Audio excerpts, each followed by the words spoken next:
అలా ప్రతి అంశాన్ని మీరు చూపించండి. కొట్టుకుంటున్న రైతుల్ని చూపించండి. రైతులు కొట్టుకునే పరిస్థితి గడిచిన 5 సంవత్సరాల కాలంలో ఎప్పుడైనా మనం చూసామా?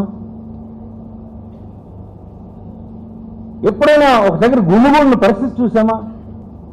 ఈ అంశాల మీద మనం గట్టిగా పోరాడాల్సిన అవసరం ఉంది.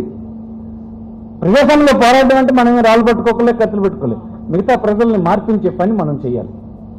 ముఖ్యంగా ఎస్సీస్లో ఉన్నటువంటి లొకాలిటీస్లో ఏమవుతుందంటే మనకి ఎడగొట్టే పని చేసేస్తారు ఈజీగా. ఎప్పుడు అవకాశం దొరికినప్పుడు మన శత్రువులు ఏం చేస్తారంటే మన కుటుంబాన్ని 2 వర్గాలు చేసే పని చేస్తారు. అవతల కూడా ఒక 4 పోలీస్ స్టేషన్ తీసుకెళ్తాడు, యువతలో కూడా 4 పోలీస్ స్టేషన్ తీసుకెళ్తాడు, కేసులు పెట్టించేస్తారు. పెట్టించి తన్నుకునేటట్టుగా ఉంచి వాళ్ళ అవసరానికి ఎన్నికలకు వాడుకుంటారు. దానికి దొరకకుండా నడిపించాల్సిన బాధ్యత మీదే అని మీకు మనవి చేస్తున్నాయి. నాయకులే తన్నుకొని కేసులు పెట్టుకొని ఎలక్షన్ వస్తే మాత్రం మన తాలూకు జీవితాలను వెలుగులోకి తీసుకొచ్చే రాజకీయ పార్టీని నిలబెట్టడానికి మాత్రం మనం ఇంటెలిజెంట్గా వ్యవహరించాలి అన్నటువంటిది బుర్రలోని అందరికీ ఎక్కించే పని చేయాలని మీకు మనవి చేస్తున్నాం.